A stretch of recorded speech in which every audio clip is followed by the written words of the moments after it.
Pagkagising nga namin ng mga nakasama kong namalengke kagabi, naabutan nga namin tong tita kong napaka-sexy na gumagawa na ng pang Shanghai. At dito naman sa labas, pinagkatabas na nga rin tong mga sanga-sanga na siguradong tatao mamaya sa ilalagay natin. Eto nga yung bayaw ko at yung anak niya naman, yung bibinyagan, kaya naman tamang sipag lang. Ay talaga naman pag-alalaki ng katawan. Linis ng mga toko. Noong mga bandang tanghali nga, tignan nyo naman tong bayaw ko, binilhan pa ng 45 days itong mga tagalinis niya rito. Tignan nyo naman kasi yung mga tagalinis dito, sadyang napagkagagwapo, tunay po yan, hindi yan biro-biro lamang. Habang nagtatanggal nga itong balayibo tong bayaw ko, gang sign ka muna na malupit dyan, talaga naman. Ito naman, dito naman si Double Aldi naman to, at dito naman si Double Tujong, talaga ka. Ang uli mong manok ah. Sa lumango yan.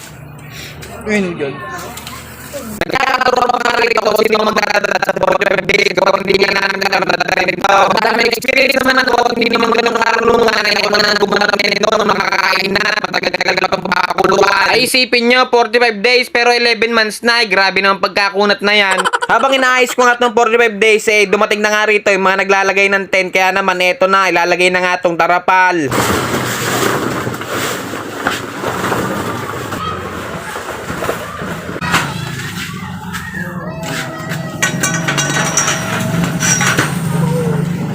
Ay talaga naman, swabing-swabe. At para mas maging matibay, baka bagyuin tayo rito, pinatali na nga rin natin to sa puno na malunggay para mabisang-mabisa. Ito naman yung pangalawang tent na tinayo, mga utol. At pagkatapos nila itayo yan, inassemble na rin nila tong mahabang lamesa. At mahirap daw kasi i-assemble yan.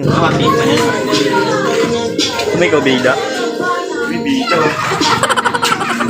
At ito namang mga lamesang saktong laki lang, yung mga magde-design na nga mag-aasikaso niyan habang kalmado lang ang mga tao rito sa gilid. At dito naman, bising-bising yung mga kababaihan, kakahiwa ng mga gulaman na green.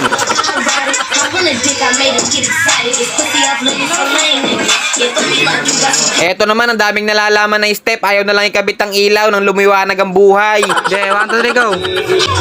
Uy, mo, lumiwanag ang mundo.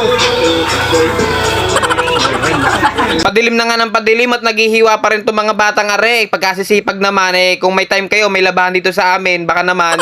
Habang dito naman sa kabilang side, tinitimplahan na nga rin itong buko salad natin, mga utol. Ay talaga naman, ang bisa niyan. Habang yung tita ko naman dito, tignan nyo, busy-busy sa paglalamas nito. Ay malinis naman po yung kamay ng tita ko, sigurado namang hindi yan humawak sa puwet. Habang itong buko salad natin quality na, kailangan na lang ilagay yan sa mga lalagyan, mga utol. At ito naman, ipinalasik to ni tita para pambukas yan, lulutuin na lang. Kumbaga, minarinate ng mga dapat i-marinate para bukas iluluto na lang. At ito na ang 45 days, mga utol, lutong-luto na, quality na. Hindi ko na nga rin na-videoan ng pagkain namin, gawat sobrang busy rin at nalobat na rin ako, mga utol. At dahil busog na nga tayo at nakapagpahinga na, nag-aabang na nga rito sa gilid si MP, tignan nyo naman. At habang nagiinom kami dyan, tamang hiwa naman dito yung mga kapitbahay ng tita ko, tamang tulong. Ganyan kabait ang mga kapitbahay ng tita ko dito, sadyang may pakisama at marunong magkusa, parang dito sa amin.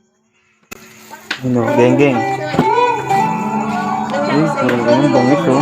Ay, masarap.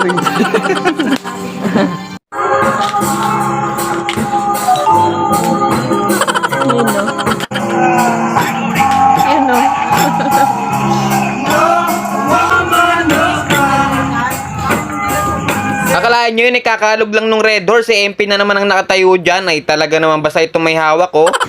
Ay, gumagang sa'yo na, gumagang sa'yo. Ay! Tama ka na, maglinis ka na lang dyan ng lamesa. Tignan mo to, papabida na naman oh. Ay, wala na, tara na, uwihan tayo mga utol. Kaya paano ba yan mga utol, hanggang dito na lang din tayo mga utol. Nagtatapos ang ating video, paalam!